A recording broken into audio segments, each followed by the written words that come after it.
Welcome back, ladies and gentlemen, to Starfield. My name is Camel. Today I have a video for Bethesda Game Studios directly. This one's for you, BGS. I will do my best to not beat around the bush, while at the same time I hope to be amicable, and provide constructive feedback and solutions to problematic aspects of the game. I've enjoyed a fair bit of Starfield, but the want to play is waning. Starfield is not terrible by any means, but it's also not amazing. It has some really cool things in it, but also a fair whack of not so cool things.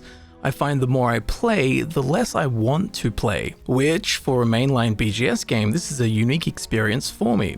There are many reasons for this, however not all of these reasons are realistically fixable. For example, asking for 30 new factions, that would be lovely, but obviously that is not a realistic request. So this video isn't so much about what is wrong with Starfield, but more specifically about features within the game that can either be changed, added, or removed realistically. Things that a Bethesda Game Studios developer could take on board and go, yeah, I can make that change. I have spent the better part of the last 5 weeks with my community trying to pinpoint our problems with Starfield and come up with elegant and I hope simple ways to improve upon them. With that said, at the end of the video I do indulge in a really good rant with some shocking stats that I'm sure you'll be very interested to see, so stick around for that. Now, to be completely fair to all game developers out there, I feel a disclaimer on my part is needed. I am not a game developer. I have not academically studied game development. I have never tried to develop a game. I am aware that there are plenty of unforeseen challenges and limiting factors during a game's development that the audience never sees, understands, or is aware of. So I could very well be spruiking out of my backside here. I could be the fat bloke slumped on the sofa, gulping down Bud Light and yelling at the football team on the TV about the play that they should have made. I acknowledge that everything I suggest could come from a place of ignorance. But what I do know is that I have been obsessed with Bethesda Game Studios games for the last 2 decades. So much so that discussing every inch of BGS games has been my full-time job for the last 9 or so years here on YouTube. I know what I love about Bethesda Game Studios games, I know what makes them special to me, and I know which of these fundamental ingredients are missing from Starfield's recipe. If Bethesda Game Studios wants Starfield to be a game that is played for the next decade, then they need to implement a whole lot of changes, because as it stands now, roughly 2.5 months after Starfield's release, I don't really want to play the game, let alone for the next 10 years. I believe this is due to my pizza theory, but we'll bite into that doughy slice later on. Now before we get started, 2 things. Firstly, if you have anything to add, please jump into the conversation down below in the comments. I would love to hear your ideas and thoughts. And secondly, as a game consumer, I believe there are some golden rules to be followed when it comes to making a game. Ultimately, I will be approaching most of the topics in this video with the following rule set in mind. Firstly, fun. Is it fun? Secondly, time. Is it making good use of the player's time? Thirdly, flow. Does it bolster or interrupt the flow of gameplay? Fourthly, reward. Is the player being rewarded properly in-game for playing the game? Fifthly, quality of life. Is the experience user-friendly? And sixthly, if that's a word, hooks. Does it keep the player playing the game? Does it keep the player hooked? So these are easy, simple tenets. Well, with these rules for a good game in mind, and with topics in no particular order, let's try and fix Starfield. Save files. As someone who makes content on video games, saving at key moments and being able to easily reload back to them is very important. And as the save file system currently sits in Starfield, I have no clue where any particular save is. We cannot give them custom names and they don't have thumbnails as a reference point. There is some metadata like the name of the planet and the time of the save, but these do not help me differentiate between hundreds of save files. And really weirdly, this is a step backwards with both feet in 2 directions, as Fallout 4 had save file thumbnails, Skyrim had save file thumbnails. Fallout 3 had save file thumbnails. Oblivion had save file thumbnails. Morrowind had save file thumbnails and you could name the saves. Redguard had save file thumbnails and you could name the saves. Battlespire had save file thumbnails and you could name the save. Daggerfall had save file thumbnails and you could name the save. And even all the way back in 1994 with Arena, you could name your save files. So, Bethesda, why are we going backwards here? When I make a save in Starfield at an important point or location, I have to log it in a physical notepad on my desk and write down the time, date, and location of the save file with information telling me what that save file is. So when I need to find a specific save file, I have to reference a handwritten index in a paper notepad in real life. It is, for lack of a better phrase, ludicrous. It is a problem with a very simple fix. That fix, just copy your old games, save file thumbnails, and perhaps custom save file names. So if that could be fixed up, I would appreciate that greatly. Flashlight. The flashlight in Starfield has been a headache for me personally, as it barely lights up a quarter of the screen, perhaps even less than a quarter of the screen, producing an optical experience as if I were looking through a long, thin tube, which after a minute or two begins to induce wooziness. Now, I don't suffer from any kind of motion sickness in real life, but running around in a dark cave with the flashlight in Starfield makes me feel rather ill and rather quickly. Not only that, but even if it doesn't make a player feel sick, just mechanically the flashlight is next to useless. So I would absolutely adore it if there were a way to improve or upgrade the flashlight so that it actually illuminates everything on the screen, rather than spattering a piddly fart of flaccid photons into the ebon darkness before me. I mean, honestly, closing my eyes provides a better view of the cave ahead.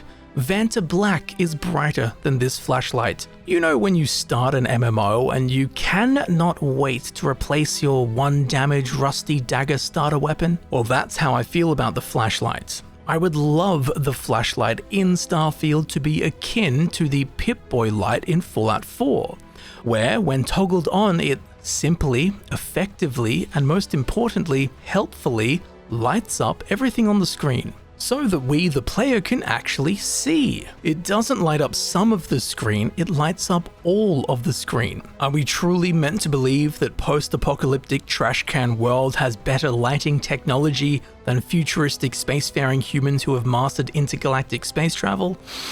I don't think so. Okay, so I have a few solutions for upgrading the flashlight. Firstly is making a flashlight modification slot on all helmets, where you can add different strength flashlights to provide more light, ultimately landing on something like what we had in Fallout 4. Another idea is to have the strength of the flashlight increase passively with the ranks of a skill, such as scanning. The higher the scanning skill, the more powerful and broad the flashlight becomes. Or a third option would be to just make it a toggleable setting and easy access for all. Or even fourthly, just simply change it once and for all to make everyone's flashlight bigger and better as the default setting. Whatever path is chosen, all I ask is that we can get a flashlight worth using. After starting the game and bumping my way through Vectera Mine, no thanks to the diet water equivalent of a flashlight, I then spent my first hour or so in New Atlantis trying to hunt down the merchant or crafting table that would allow me to boost the power of my flashlight. Of course, this salvation did not exist, does not exist still. So, Bethesda, I am asking you to add this salvation, please, and make the flashlight a friend that we welcome into our gameplay, instead of making me avoid in-game areas that are dark and require me to use the flashlight because at the moment, it's just not that player-friendly. Waiting. Waiting in Starfield is painfully glacial. It feels unnecessarily time-consuming. Waiting in Starfield is quite the handbrake on the flow of gameplay, holding onto our time in the worst way. I don't know if there is a reason for waiting being this slow, but it does appear to be a speed preset by Bethesda, as we'll see in a minute. I would love if we had the option to skip the actual wait time and just be done with it immediately, or at least significantly faster. To play devil's advocate, one might want to pass time in-game until a particular moment, like sunrise, and the slow hour-by-hour passing gives you time to react to that moment occurring in-game. But apart from that, I cannot think of any reason a player would want the wait function to come along slower than the PC port for the Elder Scrolls Blades. And we are going to bring Blades to every device and system we can. PCs, consoles. Here I am, still patiently waiting. But I would like this time wasting to be removed entirely and to be given the ability to just wait anywhere, anytime, much like in Skyrim. This is what waiting in Starfield looks like in real time. Step 1, find somewhere to wait. Something to report? Step 2, sit down. Step 3, watch the hours clunk by, moving slower than a BGS development cycle. Stare at the nothingness on the game screen and think about your life decisions. Don't worry, you have plenty of time for it.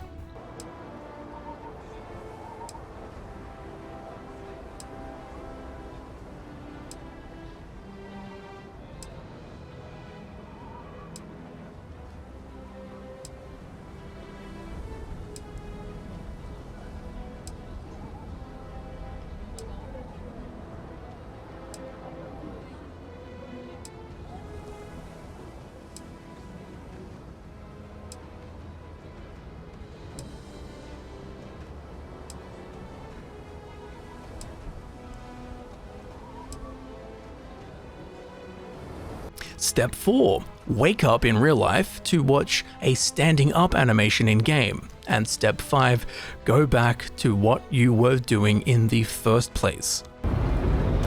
That whole process took 1 minute and 20 seconds. The wait time alone took 53 seconds. It's 5 different layers of unnecessary time chewing that is not fun, and it interrupts game flow. Now, both Skyrim's and Fallout 4's wait times pass literally twice as fast. So why is it so slow in Starfield? Well, interestingly, we can actually change the speed at which wait time passes in-game in Starfield with a console command, as if we type set GS space I seconds to sleep per update space 20,000 and then click enter. Well, now when we wait in game, an entire 24 hours passes in a matter of 7.5 seconds. And the game runs fine and dandy, nothing's crashed, nothing's gone weird. So the only limiting factor holding back us having fast wait time in Starfield, well, it's Bethesda. For whatever reason, they have set the amount of time it takes for 24 hours to pass at some value that makes it take 53 seconds. Why? I don't know. And with all this in mind, here is what I want waiting in Starfield to look like.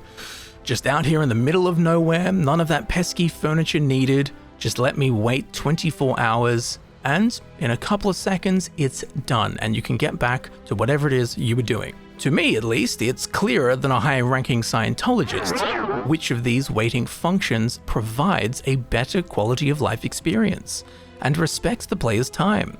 So please, Bethesda, let us wait anywhere, whenever we want, and most importantly, have the timer move much, much faster, as so that we can get on with actually playing the game. Maps.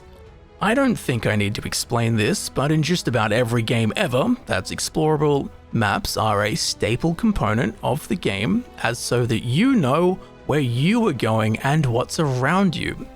Well, the maps currently in Starfield, might as well not exist. When you open the surface map, it's so minimalistic it's almost hard to read what it's trying to tell you. Now, in the Elder Scrolls V Skyrim, the world map is rendered in real time based on what is happening in the game world. Well, here, 12 years later in Starfield, is there not a way to have the surface map be a real-time render of the randomly generated landscapes? The game knows what the terrain looks like and provides low-quality renders of distant objects and surrounding topography. So the game has already rendered a 3D model of the exact layout of the region that the player is in. Why can it not just take that terrain data and render a miniature version of our surroundings as the surface map, just like in Skyrim? At least it would look a lot nicer than the ultra-basic blue grid we have currently. Another point that needs to be tweaked somewhat is the Cardinal Directions, cardinal being north, south, east, and west. Firstly, on the surface map, it would be nice if the direction in which the player character is facing was more clearly defined. At the moment, this small, slightly highlighted cone isn't as punctual as it should be. Secondly, the compass in the bottom left of the heads-up display does not make it swiftly clear as to which direction my character is facing. I know from some testing that this larger marker is the north indicator, but I would like to see even just some letters added so I can glance at the compass and in half a second know which way I am facing. As it sits currently, I need to study the compass for a few seconds to figure out what it's trying to tell me. So both in the surface map and the HUD compass, I would like to see more visual punctuality added. And while we're on the topic of the HUD and the compass in the bottom left of the screen, well, let us not forget that this is the face of our Chronomark Watch given to us by Barrett at the start of the game. You know, the same watch that you can get in real life if you got the collector's edition of Starfield. Well, this Chronomark Watch, it tells us our location, the current day-night phase, the cardinal directions, it shows locations and quest markers, it has an O2 meter, it tells us the enemies nearby, along with the hazards and conditions of the environment. It also shows us the current temperature of our surroundings, along with the O2 percentage of the atmosphere and the gravity of the planet/moon that we are on. It seems to tell us absolutely everything except the time. Call me crazy, but I think that it just might be worth adding the time to the Chronomark Watch. And it even tells the time. City maps. So back to the maps. Worst of all is the lack of local maps for cities and towns. Just a simple map of a city layout with building names or icons for different vendor types would be ever so helpful. As it stands, trying to get around some of the cities and towns is nothing short of perplexing and painful. When you get lost in real life, you open Google Maps and go, oh, there we are, and there is the place we are trying to go. A map provides a 5-second solution to being lost. Well, if we get lost in one of Starfield's major cities, for some reason there are no in-game cartographic depictions of any location to help you get back on track, or to provide an inkling of a clue as to where the hell anything is in these massive maze-like metropolises. Even the 2003 J2ME mobile game The Elder Scrolls Travel Stormhold, which has a file size of 163 kilobytes, which is smaller than most JPEGs, even this game has maps of the entire game. So in short, please Bethesda, give us city local maps. Thank you sincerely from every Starfield player. Star maps. Now, onto the star map. What this needs is a search function, in which we can type the name of any star system, any planet, moon, space station, spaceship, or surface location, and it will bring up a list of matching results, from which we can select the one we want, and it will just open it on the map easily and quickly. rather than trudging through 100 star systems trying to find a specific moon that we can't quite remember the location of. As it stands now, when I need to find a specific location in Starfield, do you know what I do? I minimize the game and Google the location name to then bring up a third-party website to show me where the location is found in-game. I personally don't think it's good when players need to literally take themselves out of a game to progress within the game. This could very easily be rectified by a simple search function in the star map. Even the Elder Scrolls II Daggerfall had a search function in its map. Again, it seems we are going backwards. Now, along with a search function, I would love it if there was an option to always display all star system names, so that we do not have to mouse over 50 unlabeled star systems looking for a specific one. If the names were on screen all the time and they were color-coded to reflect their level range, this wouldn't be a problem, and it would make identifying a specific star system within the star map quick and easy work. It would take seconds, opposed to what can sometimes take minutes currently in-game. Bestiary. Now, you will get to see tens upon tens of hours of Photoshop pain that I went through for you in just a few minutes. So, Starfield has hundreds of alien creatures, alien plant life, and tons of resources. Discovering them can be quite fun, but trying to remember where things are is just about impossible. So, I would love to see the introduction of a bestiary /glossary /index /encyclopedia /database /collections. Call it whatever you like, I will just refer to it as the bestiary. So, this bestiary would log the locations and stats of all of the fauna, flora, and resources that you have found throughout your playthrough. And while a bestiary would be a wonderful, almost logbook-like index of everything you have discovered, it would also be very handy in so many ways. For example, let's say that you need to get some copper.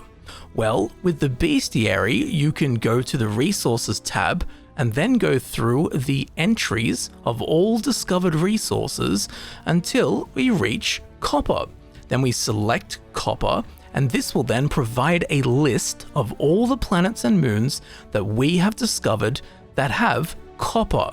It will also show us how many light years away each one is so that we can choose which is closest, and then we simply select one of the locations which will open that planet on the map, which will skip searching through the star map menu so that we can quickly be on our way to gathering copper, instead of what it is currently where we have to sit there trying to remember where we found copper, and then spending 5 minutes trudging through the star map, opening and closing star systems, hovering over moons and planets individually, trying to find some place that we've already discovered. And this handiness of the bestiary would go for all of the fauna and flora too. For example, I found this Mike Wazowski looking creature. I thought it looked pretty funny, so I took some screenshots of it and went on my way. However, a few weeks later, I wanted to go and get footage of this alien for a video. But guess what? I don't know what the alien's called. I don't know what planet it was on. So even though I have already put in the hard work of discovering this alien, if I want to find it again, which I do, I quite literally have to rediscover it. And still, 6 weeks later, I have not found this creature again. But a bestiary would eliminate this issue. Just imagine the image and name of every alien you've found, and you can select one which will open up a more in-depth stat page on the side that shows stats like health, attack damage, speed, height, weight, simple characteristics like this, along with, of course, also showing the locations where you have discovered that creature. Now, most of these game stats serve no real purpose, yet I want them. I would happily read through all of them, trying to find the fastest alien in Starfield, or the smallest alien in Starfield, or the heaviest, etc., etc. And if we really want to go deep, I suppose on top of this, each creature entry could also have the items that each creature can drop, literally a loot table, so that you can see what creatures you have to kill to find those specific organic resources that you need for crafting. Or perhaps just like the stats, you can flick through pages of aliens comparing their loot tables out of curiosity. I used to play World of Warcraft, and I would spend hours upon hours going through Wowhead or Thoughtbot or something like that, looking at loot tables of all the random enemies in the game. And to be honest, I already do this for Starfield, but I don't do it in-game because it doesn't exist in-game. I have to use a website. Naturally, I would prefer to do this in-game. The more information the game itself can give me about the game, the better.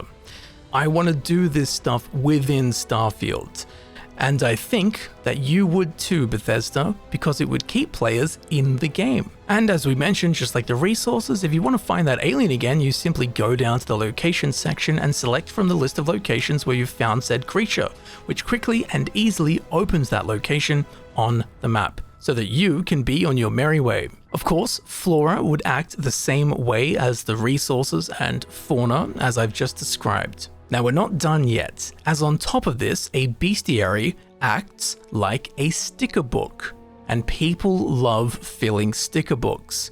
People love collecting stuff, and people love seeing the things they've collected side by side, just like a series of Pokemon cards. So given people love collecting stuff, especially in Bethesda Game Studios games, well, this would incentivize exploration. Think of the Pokédex from Pokemon. You want to catch them all, or at least discover them all. And seeing pages and pages of undiscovered Pokemon drives you to keep playing the game. And no, it's not the sole reason, but it is definitely a factor. The most recent game that I have played with a bestiary was Dredge, and while I do feel like I have finished the game, I am constantly drawn back to it because, as you can see, I have not discovered all of the fish. Without the bestiary, I would just put the game down and consider it finished. But knowing there are still 50 or so undiscovered fish, it fills me with the need to find them all. Just like in set collections in the Elder Scrolls Online, there are hundreds, if not thousands, of item sets that I couldn't care less about. I'm never going to use them.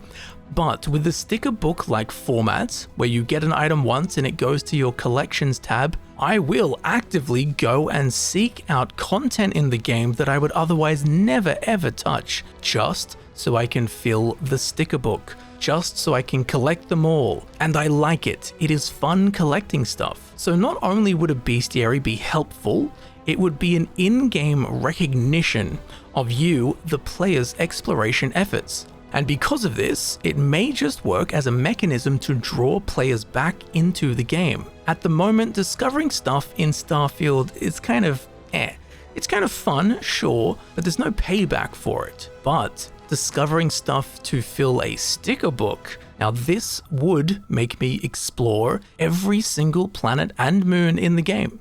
I'm 100% serious. I would 100% fill that sticker book. And just to brush away some doubt, there may be a small number of you that will say that a bestiary could take the sense of the unknown out of the game, as having a displayed maximum number to be discovered would inform you of how many creatures are in the game. Well, a very simple fix for this would be to have the bestiary completely blank, and it only shows entries that you have discovered. This way, you'll never quite be sure if there is still something out there or not. Now, with all of this in mind, a bestiary would also add a sense of completionist competition amongst fellow Starfield players and friends. You talk to your mate, and he says, "I've discovered 512 creatures in the bestiary." You, as a fellow bestiary fiend, will have either found more or less than he has. Suddenly, whoever has found fewer is driven to beat their friend. It creates a sense of friendly competition within a single-player game.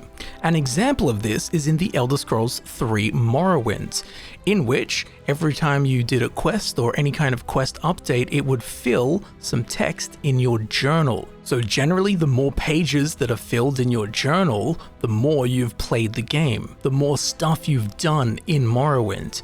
So my neighbor and I, we had a friendly competition where we were constantly comparing who had more journal pages than the other. Well, in this same way, I think the Bestiary would act just like that. Now on top of this, the Bestiary could also be worked into the in-game reward system, but we will talk more on that later on, as that is its own topic. But as you can see, adding a Bestiary / glossary / index / encyclopedia / database / collection, whatever you want to call it, it has many perks and would be a very welcome addition to the game. Unique creatures. Now, while Starfield does have a wide array of weird and wacky creatures, it could be complemented further with the addition of some secret, hidden, one-off unique creature encounters. Maybe they drop unique items, or drop display trophies that you can place in your outposts, something a little extra to make them special. Such things could easily be in the game waiting to be found, but if they are, I am unaware of them. And if they're not in the game, well, I believe some unique creatures would be an excellent little surprise for players to discover. And again, the possibility of discovering such a thing would draw players to exploring the game, aka play the game more. And while we're on the topic of creatures, making some already existing alien creatures in Starfield tameable would be a cool little addition. Just as we have dog meat in the Fallout series, it might be interesting to have a little green alien puppy by your side in Starfield. Digipicking. Bethesda, you need to ensure that all locked objects contain a rarity of loot reflecting the difficulty of the lock. I have opened far too many master level locks only to find literally nothing inside, after spending a minute or two unlocking it. That is a gaming sin, holding onto the player's time for no reason and failing to reward the player for playing the game. On top of this, at the moment, an increase in lock difficulty seems to be synonymous with an increase in the time it takes to open said lock. I would much prefer a system in which the harder locks are more challenging to open, but can be done in about the same time as any other lower level lock. For example, in The Elder Scrolls V Skyrim, I could open a master level lock at just about the same speed as any other level lock. I just have to pay closer attention to it while I'm doing it, and that's fine, that's good. But as it sits in Starfield, I find for every increase in lock level, it's a guaranteed addition of 10, 20, 30 seconds to the time required to open said lock, which I find gets in the way of game flow. I'm at a point in Starfield where if I find a collection of locked containers, I will just walk past them, as I don't want to spend the next 3, 4, 5 or so minutes digipicking a bunch of boxes for minimal or even no loot. And on top of this, I would also love it if Bethesda Game Studios dramatically boosted the experience gained from successfully opening a lock. I can go and kill an alien in a few seconds and get 100 or so experience. But I can also spend 3 minutes digipicking a master level lock only to receive 20 experience. Now that does not seem balanced to me, because it is not. Experience gains should be more linked to the effort and time put into something, but we will talk about an experience rebalance later on. Interacting with the scanner up. For whatever reason, at the moment in Starfield, when you have the scanner up, which I do most of the time so I can see what's actually going on, you cannot interact with some things, but you can interact with some other things. For example, you cannot interact with harvestable inorganic resources, such as gas nodes like a chlorine vent or a body of liquid such as a pool of water. Nor can you interact with doors or containers that have an opening animation, such as lockers, or even just doors to enter rooms or buildings. You are also unable to interact with any locked object. Therefore, you cannot enter the digipicking minigame with the scanner up. You are also unable to use starborn powers, and the stealth indicator will not show up on screen while the scanner is active. However, with the scanner up, you can harvest organic resources from plants, along with loot bodies, and access unlocked containers. So obviously, having so many basic game interactions disabled while the scanner is up needs to be fixed pronto. As it stands, there is no rhyme or reason to any of it. You can do some things, but you cannot do other things. You can pick plants, but you cannot pick up gas. So the scanner and its related coding need a good, thorough ironing out, because currently it's a confusing kick to the ghoulies of gameflow. Visual cue for harvested resources. So while we're on the topic of the scanner, when you harvest mineable resources like iron, well, the node is destroyed, therefore you know that you've collected said resource because it's gone. However, when it comes to gases and liquids, once these resource nodes have been harvested, while the scanner is up, there is no visual indicator that they have been depleted, as before harvesting them they glow blue, and after harvesting them they glow blue. I think that it would be a sensible addition if harvested nodes glowed a different color within the scanner, like red. This way, if I see blue, I know I should spend my time traveling to said node to collect its resource. And if I see red, I know I should not spend my time traveling to it because it's already been depleted. Very simple, very handy. Inventory. Now let's move on to some topics in regards to the inventory. Firstly is a keyring. When it comes to the inventory categories, I would love to see a keyring/key card tab added, as so that when I go to find a miscellaneous item in my inventory, I do not have to sift through 150 undroppable keycards. Just to give this horde of pesky yet useful access items a nice, quiet category of their own that I will never ever have to interact with or deal with again. World of Warcraft used to have a keyring tab for all the various keys you collected in-game, and it was great. I would love to see this added into Starfield, to get those keycards out of our way, out of our miscellaneous tab, and just off in their own little tab. Aid and food. I would also like to see the aid category be named consumables, which would then have two subcategories, which would be food and aid, as so actual aid items and actual food items have their own tabs. There are tons of different aid items and tons of different food items. And frankly, having so many items crammed into one long list can be an absolute pain to navigate, especially as they serve different purposes. You're either looking for an aid item or looking for a food item, but to look for either, you must scroll through both categories in one giant jumbled list. So, separating aid and food from one another into their own sub-tabs would be a welcome change. Books, data slates, magazines, and notes. In a similar fashion, I would like to see the notes category have 4 sub-tabs. As at the moment in the notes tab, we have books, data slates, magazines, and notes, i.e. pieces of paper. If I'm looking for a book or a specific data slate, I don't want this process to take 4 times as long as it should/could, because 4 different types of items are all dumped into the one notes tab. If it was split up, however, if I'm looking for magazines, I just select the magazine tab, and there are all the magazines. Easy peasy, clean, and most importantly, fast. Search function.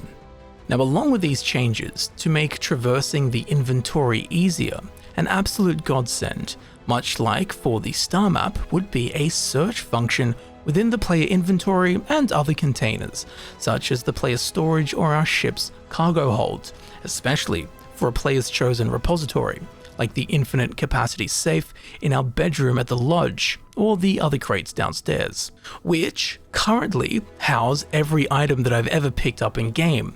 So having a search function to quickly and effortlessly find the item that I'm looking for would be much preferred to the current state of things, where I have to monotonously hold down the old thumbstick for a few minutes while I watch millions of items trickle past and the scroll bar budge less than Vasco in a corridor. Drop all. As you may know, there is a drop all / pick up all option in certain inventory categories, such as resources. This is very handy and a feature that I like a lot. So I would love to see this option made available for all item categories, being able to drop or pick up all of my miscellaneous items, all of my books and data slates, all of my aid items and foodstuffs, all of my weapons, apparel, helmets, boost packs, spacesuits, throwables, with the quick click of a single button would be heavenly and save us players a whole lot of time faffing around, dropping and picking up singular items. Connecting player storage with crafting tables. And when it comes to player storage, one aspect that I'm torn in twain about is the battle between realism and quality of life. Specifically, the notion of connecting all player storage with all crafting tables. It might come across as making the game too easy, but honestly, after running megatons of crafting materials back and forth between my ship, my outposts, my player storage containers, and crafting tables, along with trying to figure out where I placed what resource or crafting item, it's just a massive drag on game flow. I would love to see this quality of life change and just make it easy and quick for players to craft what they want to craft, wherever they are and wherever their resources are, instead of having to play hide and go seek for 30 minutes with a stack of misplaced iron ore before eventually locating them and hauling them to the nearest workbench to then finally get started on the crafting that you set out to do 30 minutes ago. And if a simple change like this feels too easy, perhaps implement something unlockable that allows this. For example, if you have all of the crafting and outpost skills maxed out, you can then build something lore-friendly. Let's call it, I don't know, a grav safe that harnesses gravity technology to provide infinite storage and that links to all crafting tables in the game. This way it is still obtainable, but there is effort and time required to gain it, along with a sense of I earned this. Scrapping items. Now, while we're on the topic of crafting, I loved the scrapping system implemented in Fallout 4, as it suddenly transformed hundreds of useless junk and miscellaneous items into valuable and sometimes sought after little bundles of important crafting resources. I thought this system was a brilliant idea, and I was very excited to see it added to all of Bethesda Game Studios' future games. Well, I was very surprised to find this very clever and useful junk scrapping feature of Fallout 4 to be entirely absent from Starfield. Much like my search to upgrade the flashlight, I spent hours searching for the crafting table that would allow me to scrap all of the junk items that I painstakingly gathered from the opening hours of the game, lugging hundreds of kilograms of stuff back to the frontier, loading up Vasco with items, walking around over encumbered, all so that I could scrap it all and get a whole bunch of crafting materials once I got to New Atlantis. You can imagine my disappointment. Now, the Fallout 4 scrapping system is so brilliant and useful that it did not even cross my mind that this system would not be in Starfield. Hell, I think they should add it to the Elder Scrolls 6. Turn all those buckets and cauldrons into little packages of usable crafting resources. Now, as far as I can tell, there are no downsides to adding this recycling mechanic into the game, or any game, as all it does is make useless items useful. It makes every location a treasure trove of clutter. So I would love to see them add this truly S-tier crafting system into Starfield. To go along with this, it might be nice to see an option within the inventory to mark items as junk. And then we can simply go to a workbench and scrap all junk, or go to a vendor and sell all junk, which would hopefully make dealing with merchants a much faster process, mitigating us from having to battle with our inventory. Food and aid crafting. Now, when it comes to food and aid item crafting in Starfield, I found it to be quite shallow and disappointing. I saved up tens of levels worth of skill points so that I could max out all of the crafting skills at once, which I did. And after doing so, I realized that nothing in the food or aid crafting system is really worth my time to ever look at again. Now, I don't mind if food and aid crafting systems in a game aren't particularly great or deep, but when you need to spend multiple skill points to unlock it all, only to be met by a lackluster system with limited options, that, I feel, is not fair to the player's time and effort. For example, Skyrim's cooking system wasn't very deep, and that's fine, because you can access all it has to offer from level 1 at any time. It requires no investment of your skill points. But if, like in Starfield, Skyrim had a cooking skill tree and required you to permanently invest a bunch of skill points to fully unlock all of the cooking options, and those options were as limited as they are in Skyrim, that would, once again, just like in Starfield, be an injustice to the player's time and efforts. So these systems need a lot more love if its skill investment is to be justified. Unlockable appearance options. Now, while we're talking about crafting, you may have noticed that most weapons and armor have a crafting slot at the bottom for skins. Now, as far as I am aware, there are currently only 7 applicable skins in-game, all of which come from pre-purchase bonuses. Now, unique items with unique appearances do actually have their texture applied through the skin tab, but the crafting option is locked and cannot be changed, which in my opinion is good. But the point of this, to my knowledge, there are no ways within the game to unlock new skins/appearances to be used through this crafting option. So I would like to see skins for weapons and armors implemented as unlockable rewards for achieving certain goals within the game. For example, in the Elder Scrolls Online, you can customize the color of your weapons and armor as you please through the dyeing system, but most of the colors available in-game have to be unlocked by completing certain tasks/in-game achievements. This is one of the simple gaming tenets: in-game rewards for playing the game. 2 benefits would come from adding a system like this.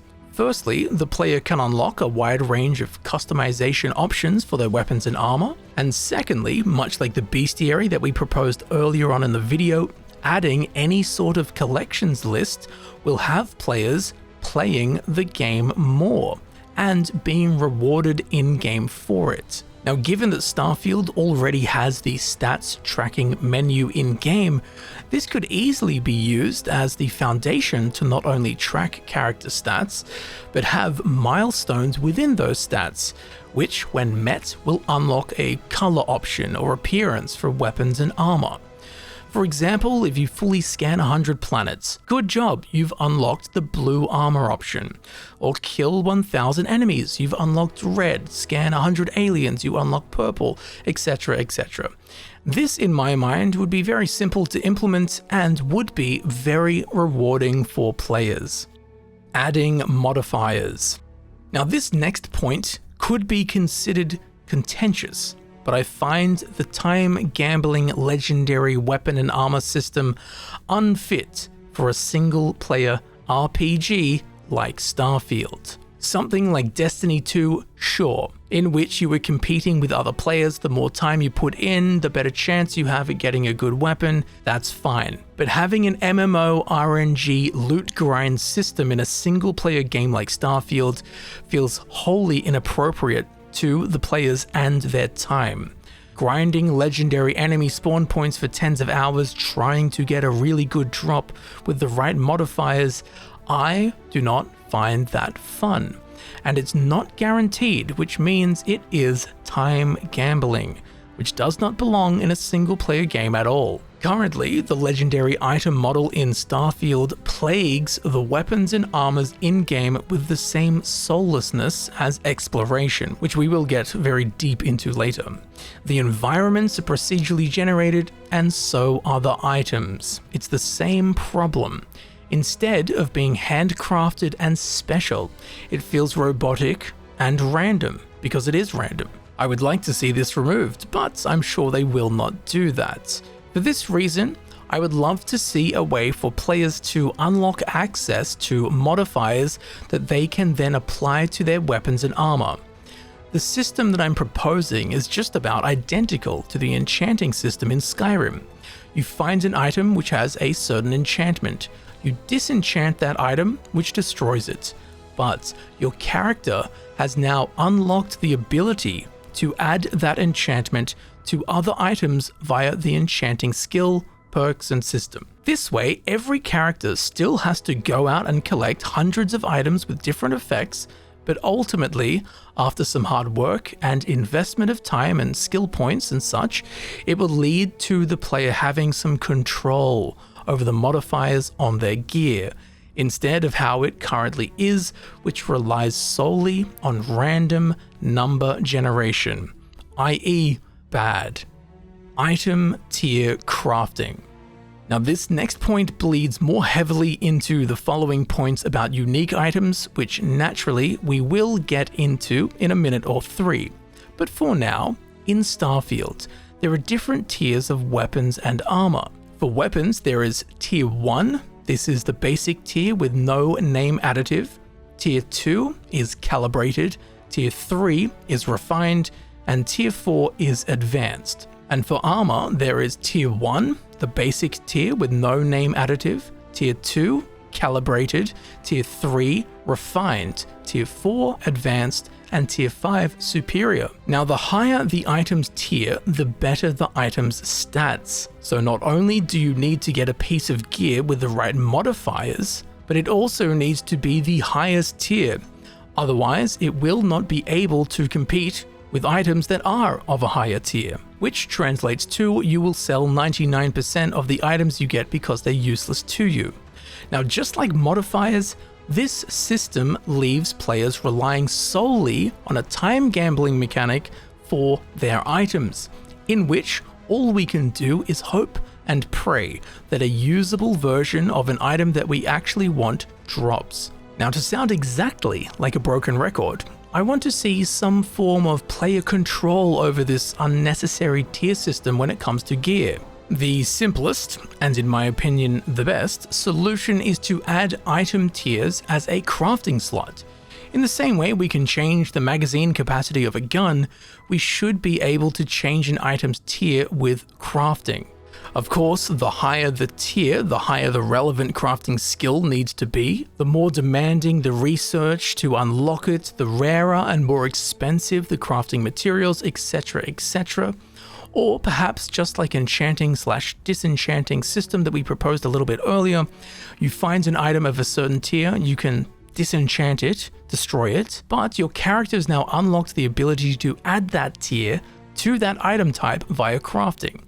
This will give players something to work towards, and more importantly, give players control over the quality of their gear.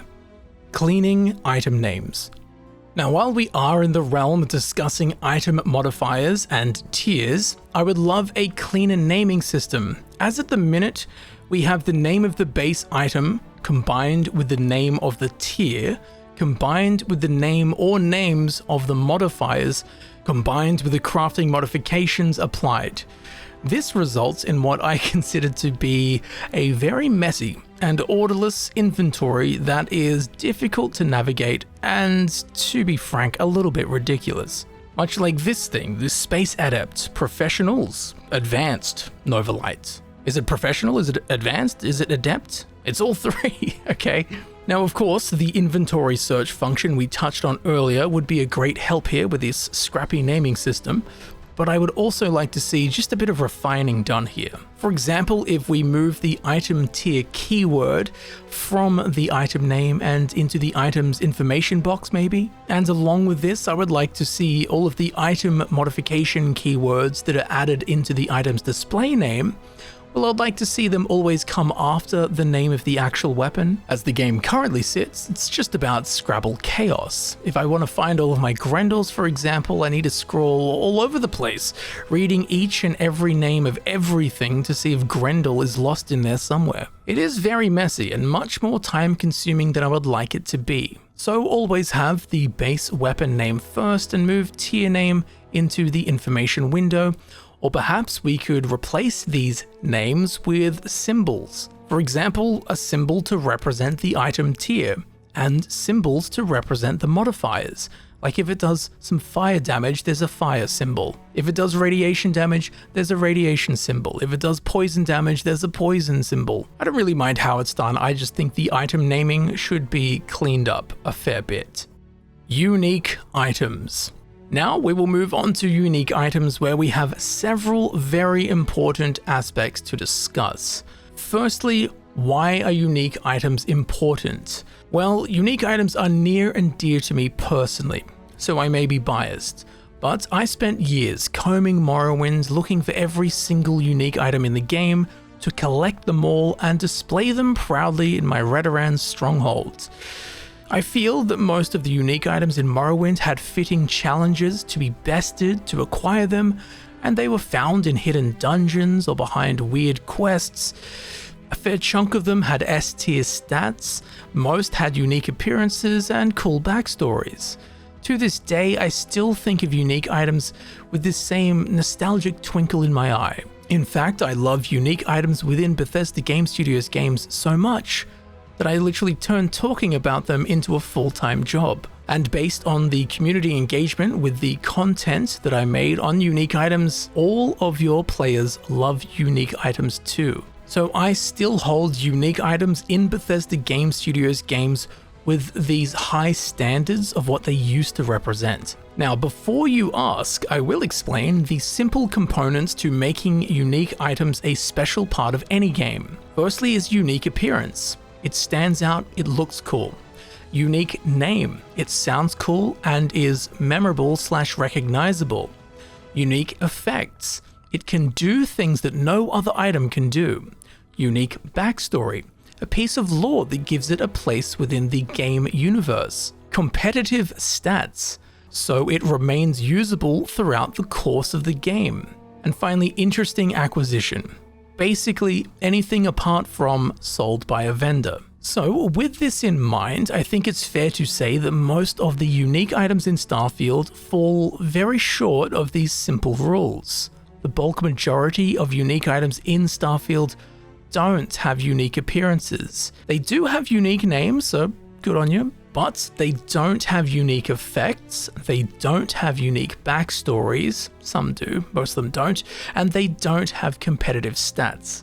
And it's about 50-50 in regards to the interesting acquisition, as there's a whole bunch of unique items sold by vendors. I mean, if there was one unique item sold by a vendor and when you went to buy it, the guy was like, yeah, just so you know, like someone came in here and sold it to me, they couldn't wait to get rid of it because they said it was cursed, and then you buy it from the vendor and then like some weird quest happens.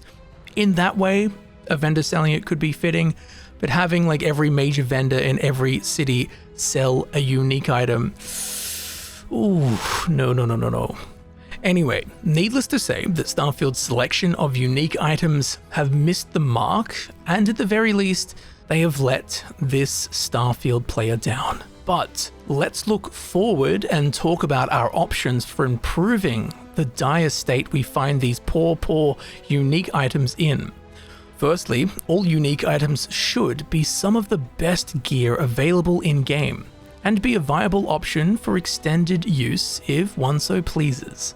This is not the case in Starfield currently, as most unique items in the game do not have competitive stats, and their item tier is usually tier 1, aka the crappiest possible variant. For example, I got the unique Grendel, Acid Rain. It's got a cool unique appearance, it's got a cool name, it's got an effect that reflects the name, but its stats are on par with the tier 1 Grendel, the worst possible variant.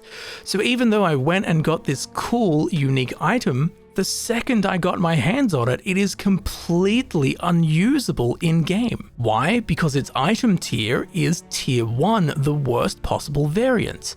So this means that the second you find anything higher than tier 1, that unique item is now obsolete and will be thrown into the lightless void of your player's storage, never to be seen or thought of again.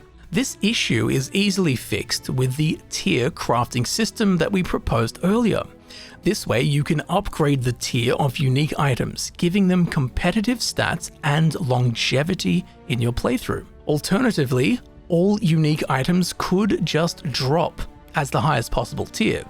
I don't really mind how this tier upgrading feature is implemented, I only care that it is implemented and swiftly, as to breathe life into the alarming number of unusable and undercooked unique items. 4 effects. Now, to go along with all of this fixing unique items, I think that all unique items should have 4 effects or modifiers. Bear with me, it'll make sense in a second.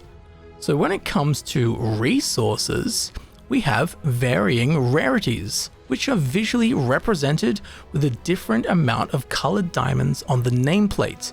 We have common, which is gray and has no diamonds. We have uncommon, which is blue and has 1 diamond. We have rare, which is purple and has 2 diamonds. We have exotic, which is golden and has 3 diamonds. And finally, we have unique, which is green and has 4 diamonds.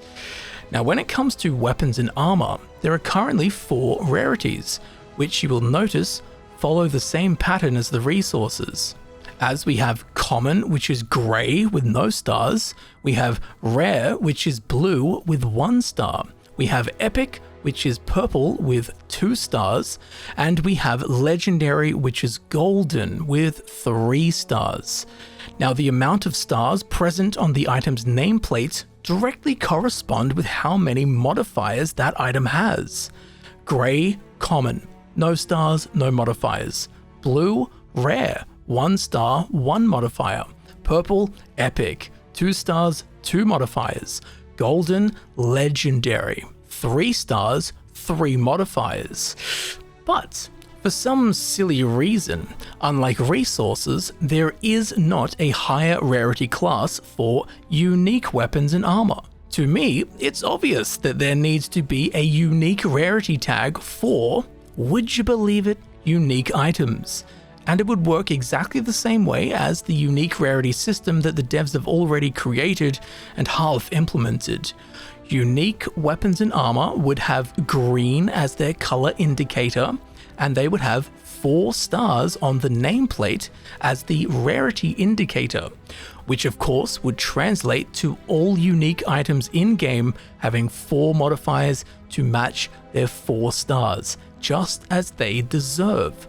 As we clarified earlier, unique items should be among the best items in-game, which they would have a much better chance of being if they all had an extra 4th modifier, making them slightly more desirable than random legendary drops. And having this green rarity tag would also allow players to instantly and easily know what is unique and what isn't unique, which in the game's current state I find very difficult, as all of the base weapons have cool names as if they were unique items, like the Beowulf, the Big Bang, things like that. Every time I picked up a weapon for the first time I thought, oh, a unique item. Well, it just turns out they named all the base items like unique items for some reason. And then the actual unique items have no unique indicators to inform us, the players, that they are in fact unique. It's very confusing. Other unique qualities.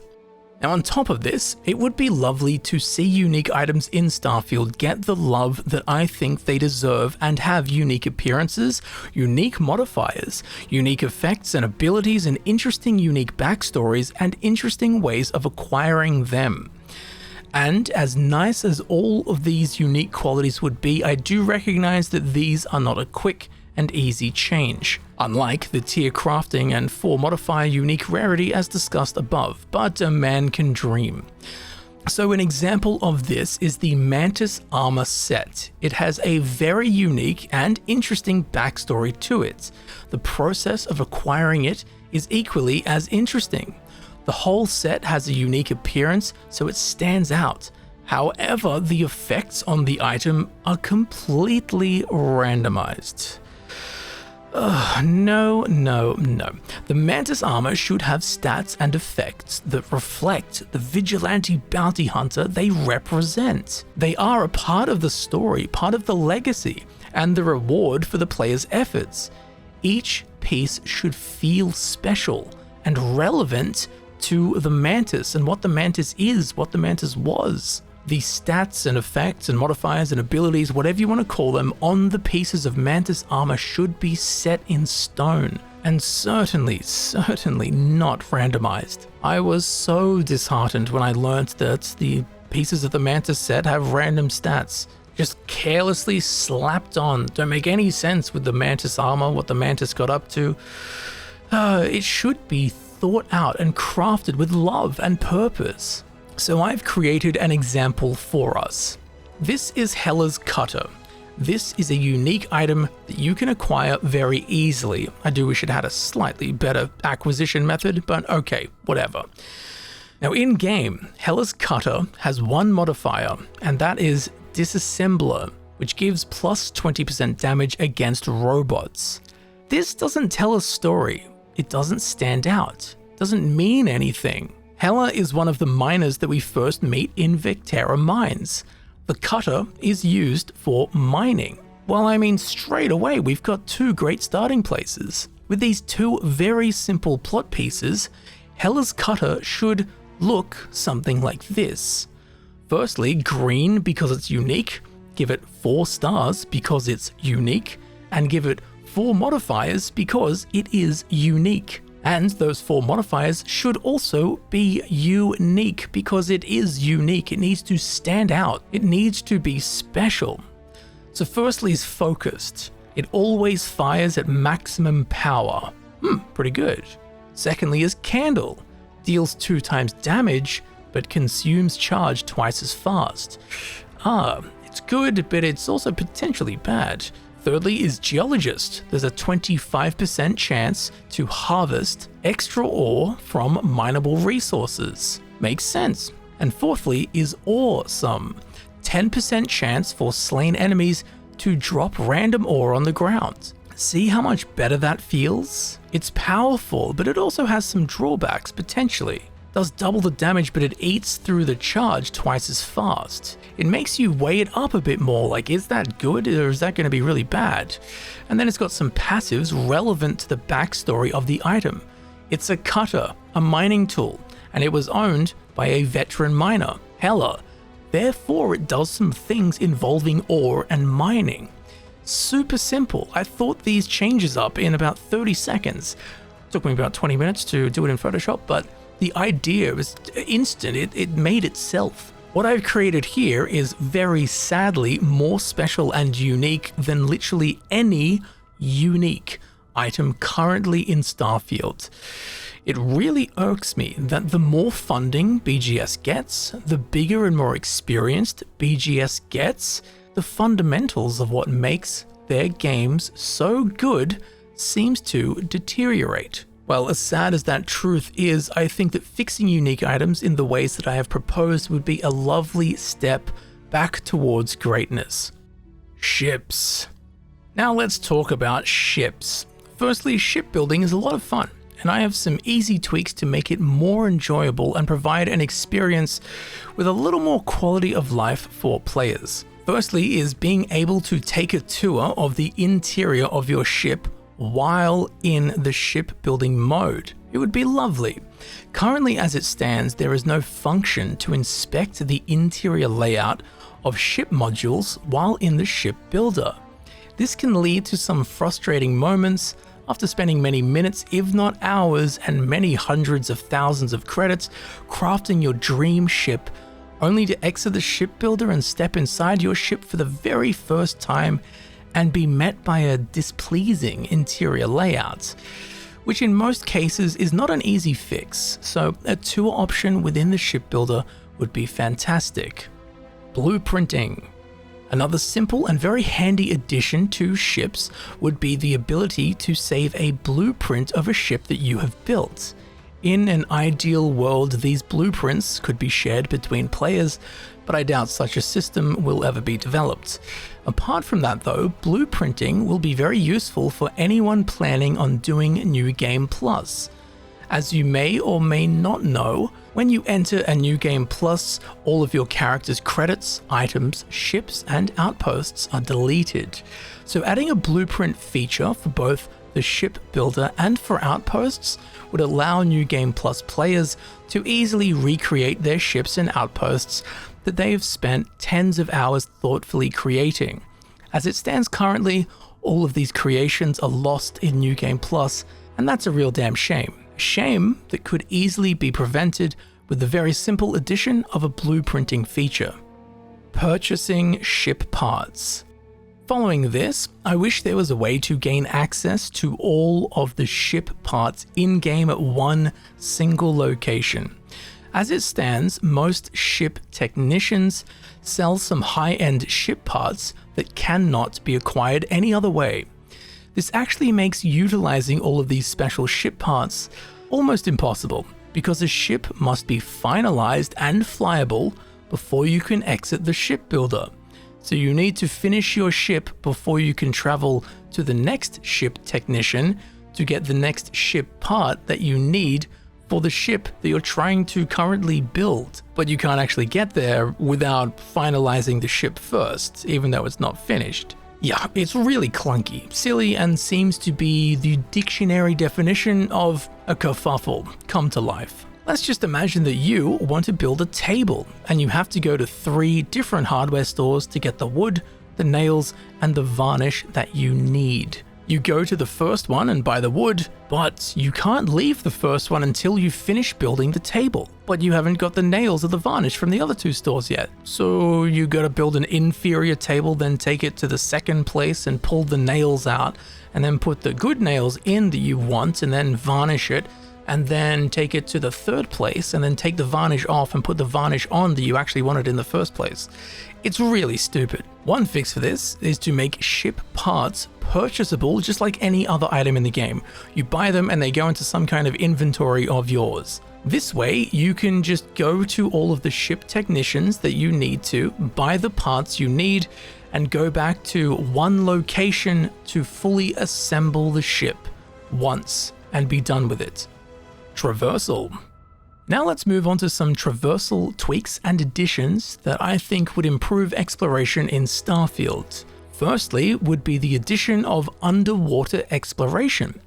It's something that has been in every Bethesda Game Studios game since Morrowind at least, but for some reason Bethesda Game Studios removed it from their, and I quote, most ambitious project to date. Well, if Starfield is so ambitious, can I submerge my character and partake in hand-to-flipper combat with the many aquatic aliens? And before anyone says underwater combat is unrealistic, as an Australian, I have had a few hand-to-hand combat scuffles with sea life in my time. I wouldn't suggest it, but it is realistic. Following this is a small gripe, which is the Zoology perk allows you to harvest resources from creatures without killing them. You simply just go up to them, click A, and you get resources from them. That's fine, that's cool. However, this does not work on creatures within the water. Obviously, I would like this to be fixed/changed so that I can juice those chasm bass. Coastal landings. Now, speaking of oceans, landing your ship at a coastal region on a planet is more difficult than it needs to be. Selecting any specific spot to land should not require multiple attempts at clicking an exact tiny pixel before it registers. A simple increase to the size of what the game considers to be a coastal region on a planet map would fix this poorly tuned zoning. Fast boosting. Now let's move back to the landlubber's chosen path, that being land. On PC, with a keyboard and mouse specifically, you can rebind the alternative key binding for jumping, which will unlock a hidden ability to boost pack forwards at a much faster speed compared to normal. This is fantastic. but it is not a feature that the game tells you exists, and you can't do this on controller. So if you're on PC with a controller, or if you're on console, sorry. So I think it's only fair that this is made available to those using a controller, or just replace the normal boost pack speed with this faster ability. Or perhaps you can make faster boost packing something that is gained passively with the ranks of the boost packing skill. As if there is one common gripe in regards to exploration in Starfield, it is the lack of player speed. So this is the perfect solution and already in-game. It just needs to be made easily accessible to all. Drivable vehicles. Building off of the previous points, many players would love a way to get around the surface of planets in a more timely manner. It would be great to see the introduction of some form of drivable land vehicle, car, motorbike, Star Wars speeder, dune buggy, unicycle. I don't think players would really mind as to what shape it takes as long as it exists. And while I agree this would be nice, I am certain that there is an in-game engine limitation preventing vehicles from being added. As I remember in Skyrim, they had to tune down the speed at which horses ran, because there was a point where the speed at which the horse ran was actually faster than the game world could load. So with that in mind, again, I'm fairly certain that there is an in-game engine limitation preventing land vehicles. So I wouldn't expect this to be implemented anytime soon or at all. But another way to fix this somewhat would be to have a way to increase your character's running speed. Even if it's only 5, 10, 15, 20%, that will still save us 20% of the time we would have used running between locations or something like that. So whether it be tied to a skill or whatnot, again, I don't really care what form it takes. I would just love the ability to move faster in game. Points of interest. Now, following on from the previous topics of traversal things, let's move on to what we are actually traversing to, the points of interest.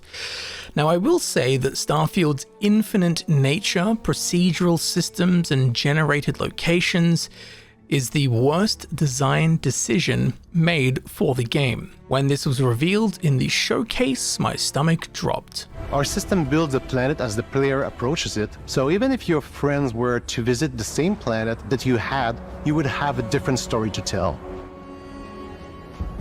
Wait, why? I don't like that. I don't like that at all. The system builds the planet as the player approaches it, so it's randomly generated every time. Hey, you want to find this cool thing? Go here on this planet. Oh, no one else can, because it was a random 1 in 10 billion chance that it happened in my game. It's too random. It's like gambling, hoping for the thing you want. Yeah, that's not good. I could see no way in which this would be good or superior to what we had in previous BGS games, and I really wanted to be wrong, and rather annoyingly, I was not. I personally hate it. I find it soulless, but that's not constructive, so let's explore possible ways to bandage this blunder. The two main issues that players have with the points of interest within Starfield are the distances between them are too vast and featureless to provide any form of meaningful gameplay. It might look realistic, it might feel realistic in scale and scope, but it's not fun. Running for 3, 4, 5 minutes in a straight line across a barren planet to reach the next remotely interesting thing, which inevitably turns out to be yet another carbon copy of a location that you've fully cleared 8 times on other planets already, this just doesn't work. The Witcher 3 developers pinpointed the Goldilocks period between points of interest, and that was 40 seconds. The design philosophy of the 40-second rule. This meant that a player should not be able to run through the world for more than 40 seconds without running across something of interest. Now, let's not beat around the bush here, but the mind-numbing walking distances in Starfield between points of interest really does make you realize that the Witcher 3 developers were spot on. 40 seconds is indeed the answer. Good job, Poland. Now for me, exploration in BGS games has always been about the things between the marked locations. As the marked locations, they're marked, you know they're there, but the stuff you find between them, that's what's special. So Starfield seems to be the physical incarnation of the antithesis of what makes exploration special. The only things to be found are the things that are already marked on the compass, and even those things are locations that you have already found multiple times before. Unfortunately, Starfield's procedural nature makes resolving these flaws difficult, but there are some ways it could be improved. I don't know if these will be easily implemented or if they are impossible requests, but they are the only potential solutions I can think of. So firstly, make points of interest spawn 2 to 3 times closer together, and bring those run times down, preferably to less than a minute. On top of this, they could also add what will likely have to be in the ballpark of hundreds of small unmarked locations to run across between the bigger marked points of interests. This will fill those long run times with little treats along the way. Now, if the current system is to be kept, there must be some measures taken to ensure that players don't feel like the points of interests that they are encountering are repeating. An obvious solution would be to make many times more points of interest. That way, by the time you run across something you've already found, well, you've forgotten about it because it was 300 hours ago. Another band-aid would be adding the points of interest to a rotating roster. So, once a point of interest spawns and you go and explore it, it goes to the end of the list of all possible points of interest. So this ensures that every other possible point of interest will appear before that first point of interest is generated again in that playthrough, so that we, the players, are guaranteed to see the complete maximum array of variety before things start repeating. As it sits, Starfield casts an illusion of exploration and discovery, providing randomly generated points of interest, usually large building complexes that sadly they can't add anything to the world building or the story of Starfield as a whole. In Skyrim, you could find a tiny little cabin with not much to offer, but this cabin has a literal place within the world of Skyrim. You can trace other strange stories and mysteries back to the cabin because of its literal place. Its actual physical location is concrete in the lore and the world. Specific pre-planned positions give everything meaning. Sadly, in Starfield, none of these randomly placed locations have meaning or can have meaning. Go into a cave, find a dead guy in the cave. Alright, he's got a note on him. Cool. An hour later, you go into a cave. Oh, it's the exact same cave with the exact same dead guy with the exact same note. Suddenly, that illusion of meaning and discovery, it just evaporates. It's done. It's over. It's fruitless. Pointless. And as we discussed, on top of this, between these large point of interest locations is absolutely nothing. Not only nothing, but many minutes of running in a straight line of nothing. So Starfield's exploration is very macro, large locations, large distances. But the magic of exploration is in the micro. The wonder of discovery is the things to be discovered between the marked locations.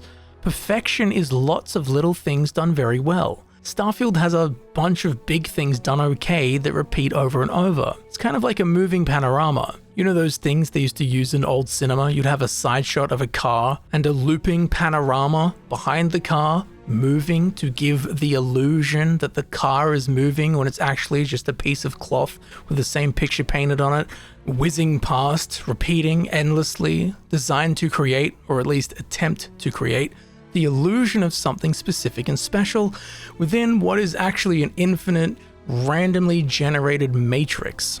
Well, if we're going to create illusions, we will need like 10 times the current points of interest with thousands of small unmarked bits and pieces to find between them. I understand this is a huge undertaking and not an overnight fix, and probably not a fix that will ever be fixed at all, but repairing Starfield's exploration I feel like it must be done, and I can't think of any simpler ways to do so. Radiant quests. Now, in a similar situation as the points of interest are the Radiant quests that one can run across while wandering the wildernesses of Starfield's 1600 or so moons and planets. The only way I can see these improving is to have more variants, as I can think of 3 Radiant quests that I've encountered in Starfield. Like, that's it, I can literally only think of 3. But the worrying part is, I can remember encountering all 3 of these Radiant quests multiple times, over and over. The same NPC asking me to do the same thing again and again. And they're never fun tasks, and they're not rewarding either. It's like a lazy Susan at a Chinese restaurant just spinning the same 3 stale prawn crackers past me, over and over, again and again. So much like the points of interest, there either needs to be much more variety or a rotating roster, like we suggested for the points of interest, to ensure that the player experiences the maximum amount of variety before seeing any repeat content. NPCs. Now let's move on to some general NPC tweaks that would be much appreciated. Firstly, the nameless randomly generated citizens all look unnatural. Who would have guessed? Bad product and randomly generated once again, like peas in a pod. But seriously, they remind me of the aliens in shoddy human disguises from Men in Black. They all look like Arnie when he's shot out onto the surface of Mars. I don't know what it is, but all of the named characters look pretty good, like a human actually created them. Then there is a distinct and very obvious downgrade in any care to make the nameless NPCs look remotely human. Why are all of their faces so ridiculous? They have insane hairstyles and outfits, none of which match. They make Dreekius from Redguard look desirable. Why do they all have double chins, and why are all of their eyes bulging out of their heads? I feel like I'm in H.P. Lovecraft's Shadow of Innsmouth. Now, a fix for these weird NPCs would be to get any number of developers to handcraft a few hundred characters to be used as nameless NPCs. I mean, they could do it in one afternoon and just say, everyone, for this entire hour, we're all going to make one NPC each. And with 400 devs, in 1 hour, you've got 400 brand new, handcrafted, normal-looking NPCs to be used as just these random citizens. And then we could be rid of whatever body-snatching invasion force we're currently surrounded by in the cities. Companions. While on the topic of NPCs, companions in the game, or more specifically the romanceable, more in-depth companions, all have the exact same moral compass. While there are a couple of romanceable companions to choose from, they all have the exact same ethics. If you want to be a pirate or a murderer or a drug dealer, well, there is no companion for you to have by your side in this, as all of the current romanceable companions will all just scoff and be disgusted and leave. This means that the available romanceable companions actually end up influencing how the player plays. It's like a virtual school teacher ready to slap you on the wrist if you dare laugh in class. I'm playing a game. I want to express moments of madness from time to time, but I know if I do something insane for 5 seconds, it will be throwing away the last 10 hours of trying to make Sarah Morgan happy out the window, as she'll go, "Oh my God, how could you? That's abhorrent. I'm leaving. Blah, blah, blah, blah, me. It's like, why am I being nagged in a video game? That's not fun." I mean, at the very least, they could add in like a Harley Quinn kind of energy pirate companion who is joy-filled when we randomly murder or rob some innocent spacefarers. More in-depth reactive companions is a great idea and a great addition. We just need some different personality types mixed in there. Money. Starfield has a pretty decent economy that works perfectly at low levels. However, as your character progresses in level, the items you loot while journeying the galaxy slowly increase in average value. This slow increase is not paralleled by an increase in available vendor credits. This can become quite frustrating as suddenly you can only offload one weapon in exchange for a merchant's entire trading funds, which leads to having to wait 24 hours in-game, which as we know is a taxing endeavor and should be avoided at all costs. So how do we solve this? Well, the answer is once again Skyrim, specifically perks from the speech skill tree that I feel would not only fit straight into Starfield, but are much needed to spruce up the progressionless mercantile's journey. Perks such as Merchant. You can sell any type of item to any kind of merchant. Investor can invest 500 gold with a shopkeeper to increase their available gold permanently. Master Trader. Every merchant in the world gains 1000 gold for bartering. If some of these skills/perks would be rolled into Starfield like this, I think the whole in-game economy could be pulled up to a much more appropriate level for mid-game and even end-game characters. Transmogrification. So now we'll move on to some more miscellaneous topics. Firstly, something a lot of people seem to want, I never really thought of it, but that is a Transmog System, which if you are unfamiliar with that, it's a system in which you can collect item appearances and then apply item appearances that you've collected to whatever armor you are wearing. So let's just say that your really good armor looks really ugly.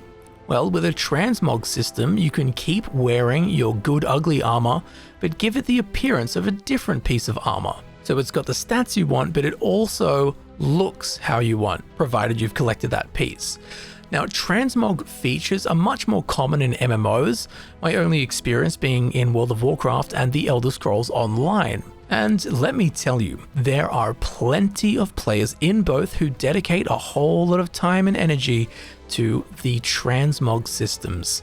So I cannot see any downsides to adding a transmogrification system into Starfield. It would only serve to broaden the player's ability to customize their character as so they please. It is definitely not vital, but something I think every player would welcome and utilize. Not only that, but this would once again add the whole sticker book element to the game, compelling players to truly get out there and collect all of the different item appearances to fill up, once again, their sticker book. Active effects. Now, I do personally like some numbers. I'm a bit of a numerophile. Not only that, but I like numbers that clarify things, which means in video games, I like to know the numerical goings-ons of my character, which means character stats. For this reason, I would appreciate if some form of active effects information page was added for our characters. And while there is a character status page, there is only a tracking of ailments and a number of tabs, fittingly keeping tabs on what your character's been up to, like how many planets you've scanned, how many animals you've killed, the most credits you've held, etc, etc. And this information is all well and good, but it is useless. And that's fine, but why give us pages of useless stats while at the same time not providing players with a page of useful stats, like current bonuses, buffs, active effects, magazine boosts, skill level enhancements, and so on and so forth? I would love to see a status page showing how powerful my character is in plain, accurate, numerical form. I've recently been playing Halls of Torment, and at any time you can look at your character's stats and how many active abilities and bonuses you have, damage output, DPS, crit chance, range, all the things. Everything you could ever want, everything you could ever need. Well, I would love to see these kind of important character stats available in Starfield in plain and accurate numerical form. Skill clarification. Speaking of lack of clarity, the specific effects of skills needs to be clarified, once again numerically. Most skills tell you exactly what they do in terms of numbers. For example, the first rank of ballistic skill. Ballistic weapons do 10% more damage. Okay, good. I know what that means. But then we look at something like cellular regeneration, and it has all these things that say adds a chance. What's a chance? What number is a chance? Is it 1%? 90%? 0.000 0.00001%. I mean, all of those are chances, but all of those are very, very different.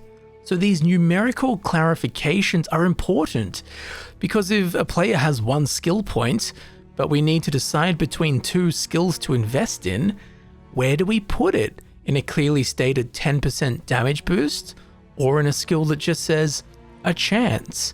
Well, we need to know what a chance means to make that decision accurately, so I would love if instead of a chance, we were provided numerical clarity on everything, especially if we're going to play the game for hours and hours to try and level up to get one skill point, and then the skill we're putting it in just says a chance. I don't know what that means. And to go along with that, let's just talk about skills really quickly. Something else that needs to be fixed pronto is all of the skills that either don't work, don't do what they say, or are useless. We won't go through all of them or we'll be here all day, but there are a number of skills that simply do not work as they should, so Bethesda, please fix those. And before we move on from skill points, I would love to have the ability to redistribute skill points. Perhaps at a cost. I don't really mind how it's implemented, as long as it is implemented. For the reasons we just spoke about, I have often dedicated a skill point to something, only to discover that it's garbage, or it's completely broken. So some kind of system of undoing a skill point dedication would be greatly appreciated.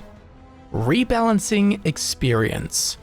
Now, something I've felt has needed addressing since my first hour in Starfield is a major rebalancing of how experience is distributed to the player. For example, I spend 5 minutes painstakingly battling a master level lock, and when I finally get it open, I receive 20 experience. But if I go and shoot some alien in the head and kill it instantly, well, would you look at that, 100 experience for 1 second's work. And then on the flip side, you spend an hour doing a quest, which upon completion, you get 200 experience, which is the same amount of experience I could have received by shooting 2 aliens in the head in the span of about, 5 seconds? So it seems the longer something takes and the harder it is, the lower the experience you will receive. Obviously, this is broken and needs some very thorough retuning. And while we are talking about experience, the XP gain notification pops up just below the center of the screen. This is not good, as the crosshairs, the center of the screen, is the most important part of the HUD, the heads-up display, to always keep clear so the player can see. So it would be a great idea to move the XP notification to any location that is nowhere near the center of the screen. Killcams. Now, something less important, but something I think every player misses, would be the Bethesda trademark classic, the Killcams. Where did they go? Fallout 3 had them, Skyrim had them, Fallout 4 had them, and here we get Starfield, which does not have them. Again, these are not integral to the game functioning, but it's another fan favorite feature that's mysteriously absent from Starfield. Cutscene remover. Now, I don't know if this option is possible, but by the gods, I hope it is. I would love it if we could disable all cutscenes/animations that don't do anything but waste time. Sitting down in a chair is slow. Standing up from a chair is slow. Docking in space is slow. Undocking in space is slow.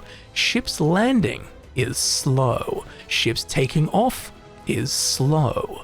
Hopping into your pilot seat is slow. Getting up from your pilot seat is once again slow.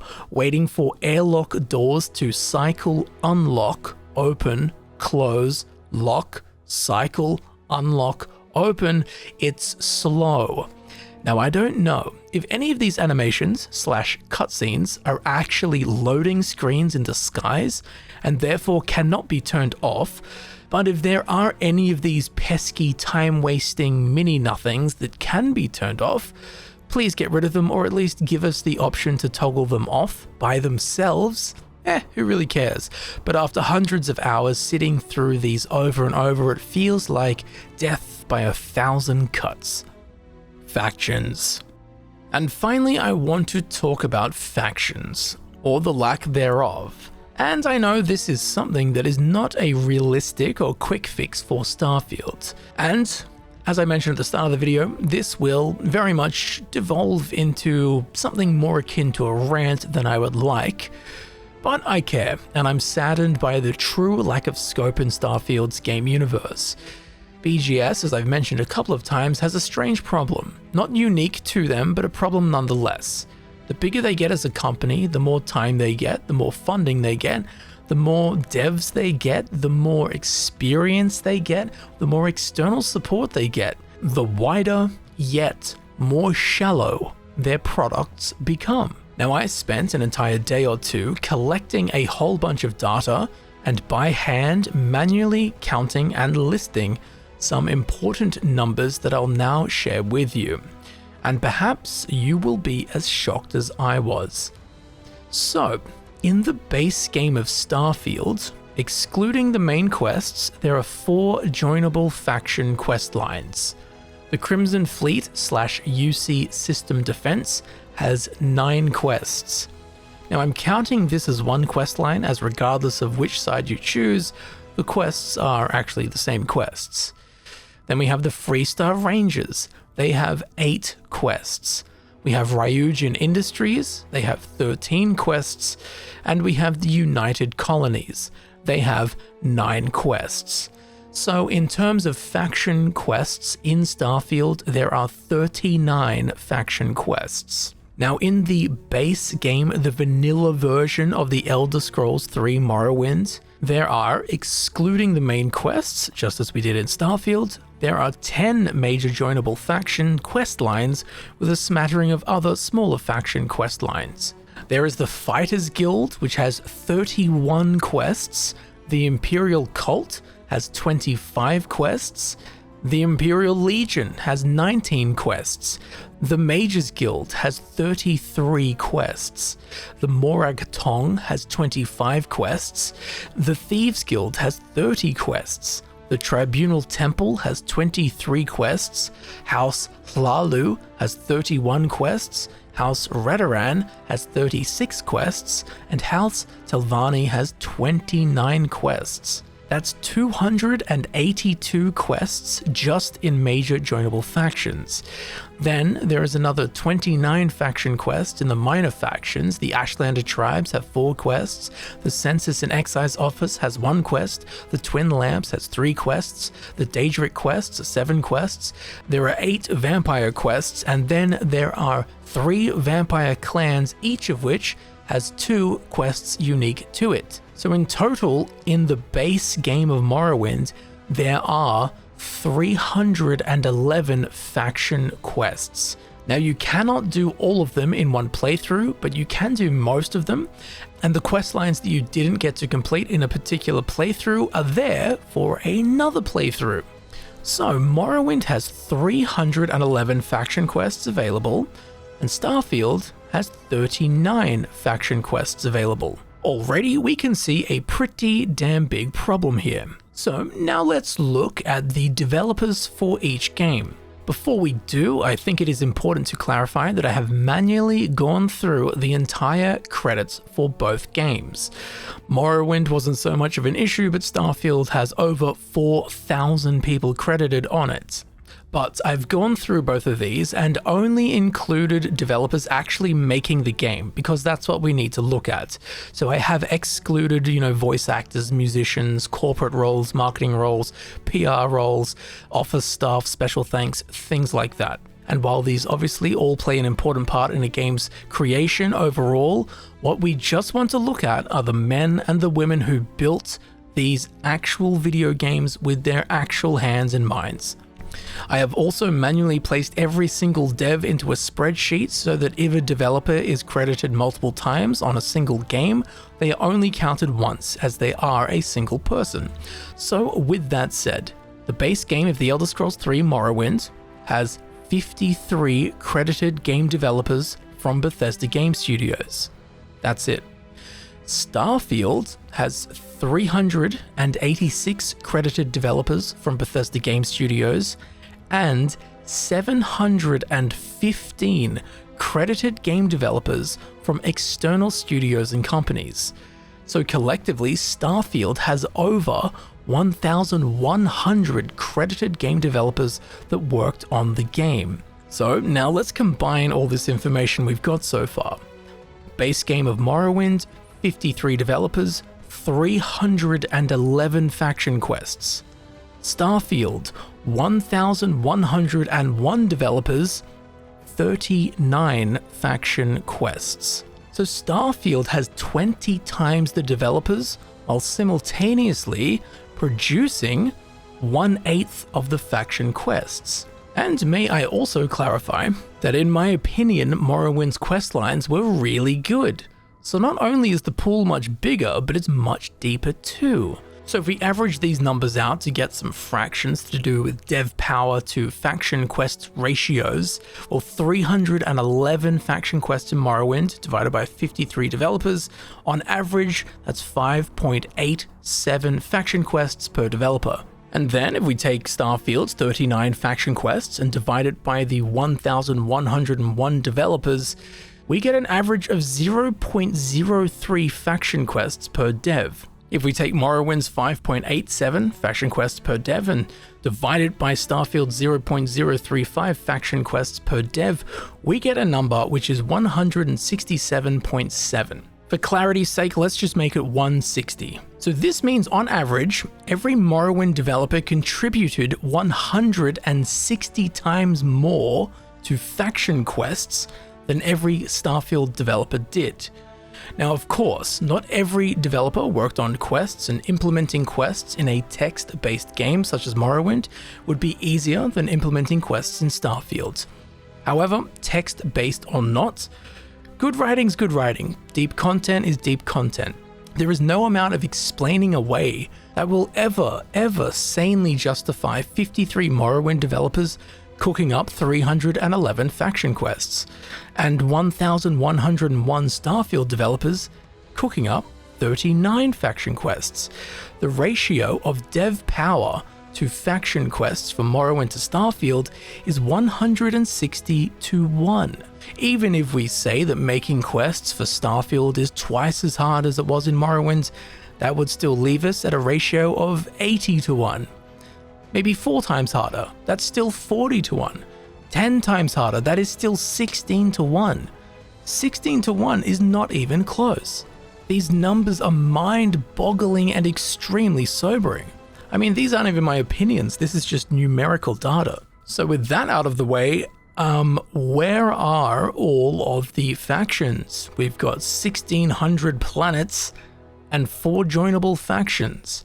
The Elder Scrolls 3 Morrowind is set on the island of Vardenfell, which is a region within the province of Morrowind, which is part of the continent of Tamriel, one of many found on the planet Nirn. Yet, this region of a province of a continent of a planet has almost 10 times the faction content compared to Starfield. Starfield should have 30, 40, 50 factions, all with questlines, even if they are small, like the Bard's College in Skyrim.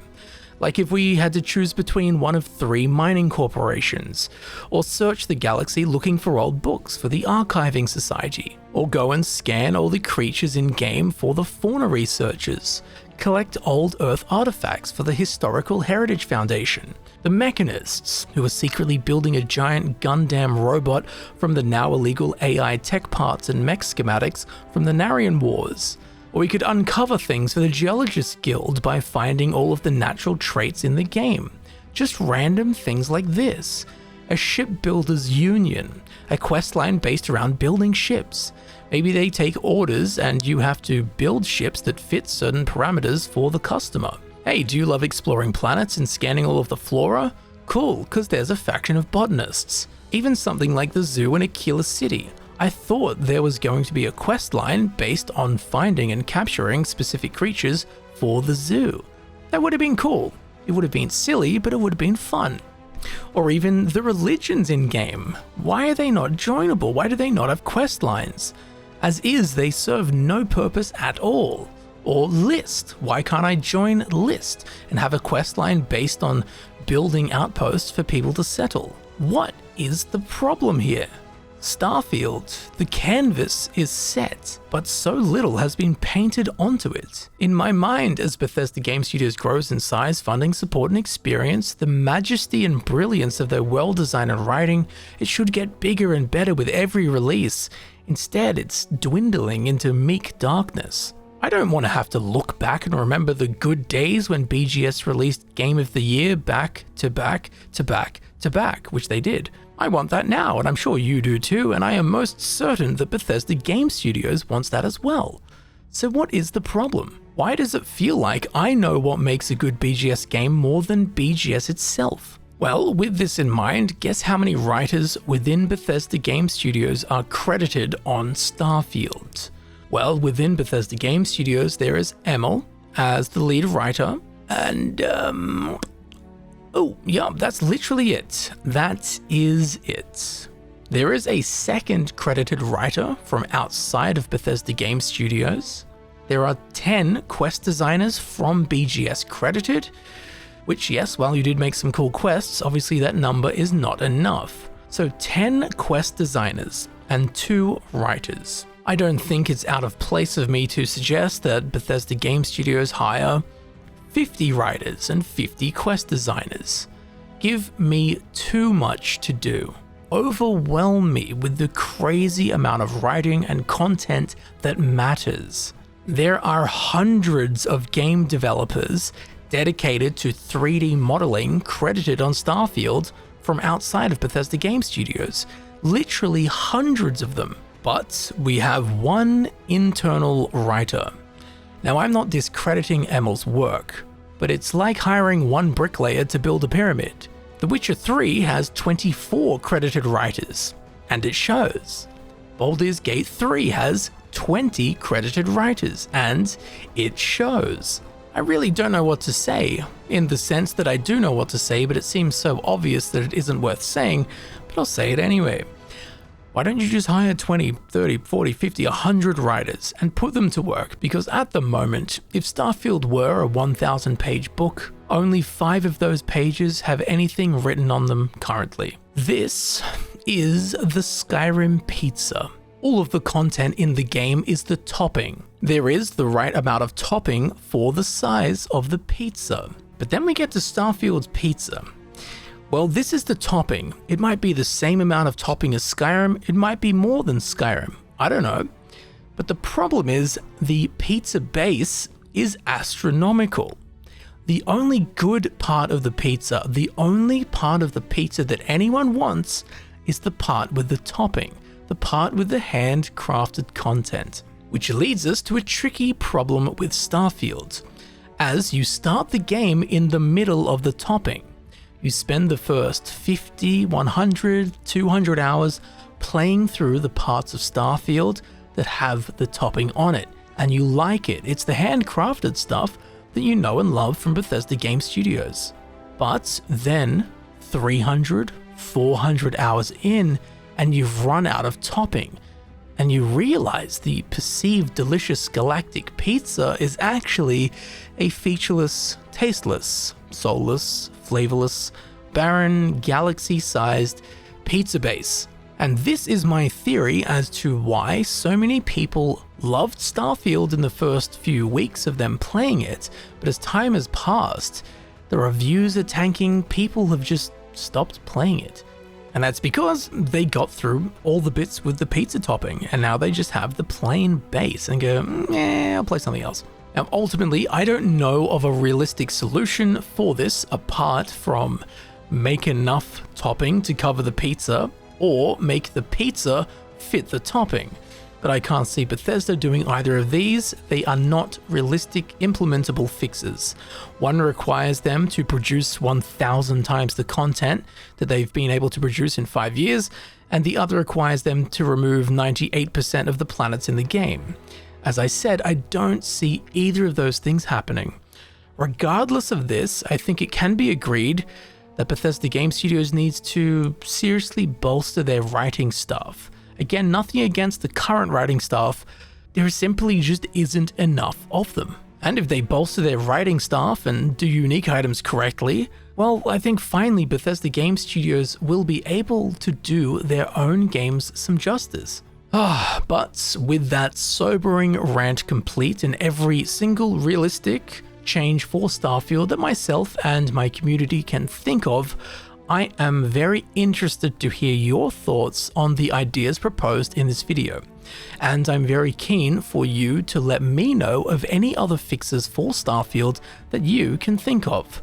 And also, what are your gripes with the game in its current state? Perhaps together we can forge an elegant solution. So leave your suggestions down below in the comments section so that myself, the community, and hopefully Bethesda Game Studios can take them on board and make the appropriate changes to your feedback.